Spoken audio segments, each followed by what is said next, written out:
Well, the star player really for this side, the number 16 there in on the left-hand side of midfield. The star man for them through the tournament, their top scorer with 3 goals, but he looks utterly spent as he managed to recover after in the 4 days since that match.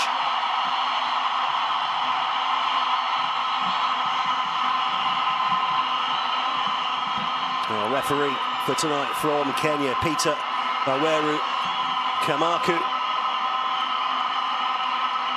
fields the coin toss. Adel, the number 10, has been a shining light for Egypt throughout the tournament, but it's that back four that's been so solid. With Aid, Abdelmajid, Tarek and Hatem. المجموعة التالية حمزة حسين في حراسة المرمى باقي اللاعبين أحمد جدل في الطرف الآخر رقم 25 محمد علي ورقم 23 عبد الرحمن يوسف. هذه التشكيلة الرسمية ديال المنتخب المصري. إذا كما نتابع أجواء مثالية، حماس كبير الجماهير المغربية اللي حضرت منذ ساعات من أجل مساندة المنتخب الوطني المغربي. نذكر بأن هناك حضور لباتريس موتسيبي رئيس الاتحاد الإفريقي الذي يحضر هذا اللقاء النهائي إلى جانب السيد فوزي الخجاع رئيس الجامعة الملكية المغربية لكرة القدم، وكذلك شاكيب بن موسى وزير التربية الوطنية والتعليم الأولي والرياضة وأعضاء من المكتب التنفيذي والكرة في الزاوية. أول ركنية لفائدة المنتخب الوطني المغربي، بإمكان الكرات الثابتة تكون حل من الحلول بالنسبة للعناصر الوطنية، وبالتالي الوصول لمرمى الحارس حمزة علاء حسين حارس الأهلي المصري. إذا نتابعوا الزاوية، صعود اللاعبين اللي عندهم قامة طويلة، تواجد أيمن الوافي في الوقت اللي بلال الخنوس هو اللي كيستعد للتنفيذ. نتمناوها في الشباك هدف مبكر بإمكانه يعطينا ثقة ويخلي اللاعبين يلعبوا بحرية كبيرة. اسماعيل الصباري شديد المنتخب المصري بواسطة محمود حسن صابر، تسديدة قوية، الكرة في الشباك اللي كان مرتد هجومي، رجعت الكره لمحمود حسن الذي يسدد، الكره كتمشي مباشره للشباك. نتمنوا بان الهدف ما ياثرش على العناصر الوطنيه. كيف ما كان الحال مازال نحن في بدايه اللقاء وفي بدايه المباراه امامنا اسامه العزوزي. اكيد بان certainly getting plenty of attention when he gets the ball is El Khanous. Try to release Barani, he gets the ball back again. El Khanous teasing ball across, and there's the equaliser. Morocco back on level terms, and it's Yanis Begraoui, a 3rd goal of the tournament for the Moroccan striker. And what a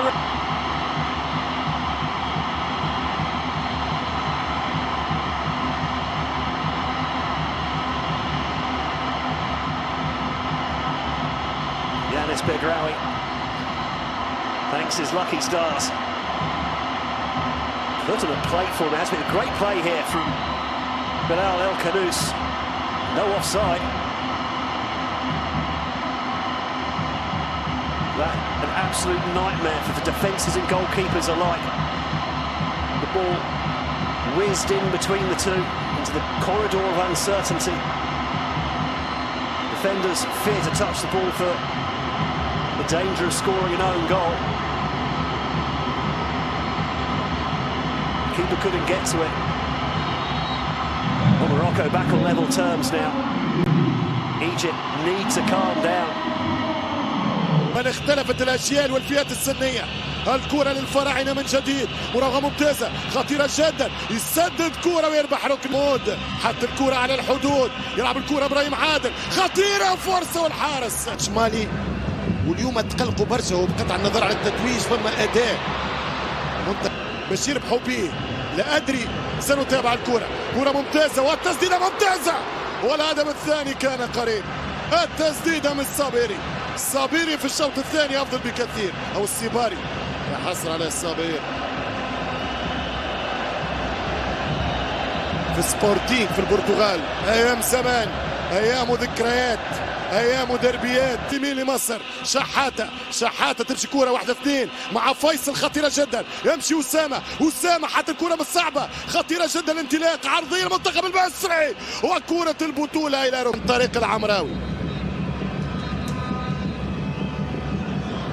ترجع كوره مغربيه، يمشي بكوره خطيره جدا والثاني والبطوله. البطوله يا مغربي، مش ممكن الفرصه الاخطر. كرة القدم غدارة، المهارة الفردية تصنع الفوارق. شوف المغرب من كرة كاد يسجل بطولة وانتصار، خطأ في عمق الدفاع، أول هفوة في الوسط المصراوي. يا حسام يا عبد المجيد، كانت كرة بهدف مغربي مصري. الآن اللي يسجل بطل افريقيا ويتقدم ابراهيم فيصل خطيره التسديده، يلا الله على كوره، الله على الثاني المصراوي. بابا الشوطه كانت قريبه بذكريات اهداف مجدي عبد الغني في النهايات القاريه مع الاهلي، في ذكريات اهداف عبد الغني في كانو ياوندي، وذكرياته في اهداف ليفنتس يونايتد النيجيري. ملا شوطه ملا ضربه، محمد قريب والكره خرجت سلامات. يا روجيريو يناقش ويحتج، الحكم يقول ما فما شيء. 5 دقائق كان شفت مليح. يمشي المغرب والاسود عن طريق الزلزولي يعدي يرجع عيد، يمشي الزلزولي. شوف دائما واحد معاه عيد مباشر والثاني في التغطيه، ينجح في التوزيع والهدف الثاني. مش ممكن يا حمزه، حمزه علاء، حمزه قلب الاسد ينقذ المنتخب المصري من القاضيه. يا 9 يا الوسانيه، مش ممكن. كرة الكاو جات المصر وكرة القاضية اتلعبت للمغرب، ملا ضربة وملا شوطة وتمركز الحارس حمزة علاء ينقذ المنتخب المصري من الضربة القاضية في دقيقة 90. ملا شوطة وملا 5 دقائق النهايات الإضافي الأول. ترجع كرة زلزولي، عبد الصمد يواصل التحدي مع عيد، يعمل مراوغة والدفاع والشوطة والثاني، والكرة قريبة وعجيبة ومريبة ومثيرة وغريبة. فرصة يا الأخضر، أين من كل هذا يا المغاربة طيلة المباراة؟ مدرب كان خايف برشا، مش منقول. يمشي زلزولي عبد الصمد قدامه 2 وعيد يواصل الإبداع. ترجع كرة مغربية، برشا لعب فردي الآن المنتخب المغربي وشوطة جديدة. أنا باش نعطيك على روعة الأداء المغربي في الإكسترا تايم الأولاني. 90 دقيقة شاطوا مرتين وصلوا مرتين، في الربع ساعة أو أقل من الوقت الإضافي الأول وصلوا 4-5 محاولات على مرمى حمزة علاء. فرصة كبيرة هذه فرصة كبيرة. لنتكلم صعب مصيرية. زلزولي بضيق قال في الشوط بالقوي، لاني ميسي لاني مارادونا، قال باش نشوط. سنرى صعبة جدا. الوقت الإضافي، كرة الكأس بعدها تبقى 4 ساعة اكسترا تايم. بماذا سندخل الشوط الإضافي؟ 1-1 ولا 2-1؟ جول مغربي بالهدف الثاني.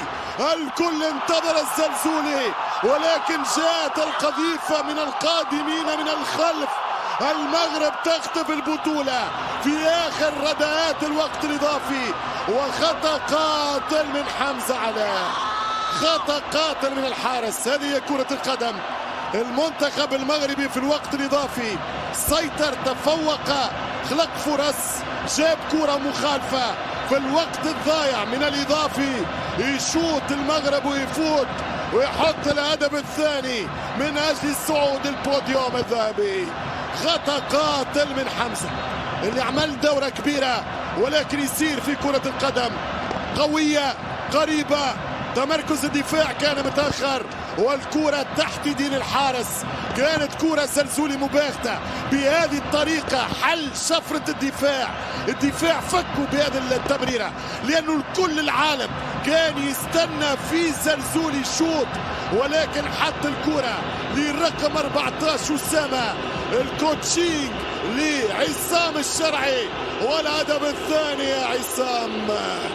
سكور 2-1 يحضر في الفينال. اللاعب اللي دخل في آخر التوقيت في التسعينات من المباراة. المغرب بدنيا كمل أحسن من الفراعنة، هذا مفهوم، لأنه كل لاعب في منتخب مصر عمل الدبل في مجهود. وخطيرة جدا الثالث، خطيرة والصعبة والعرضية والركنية المغربية، ركنية مغربية.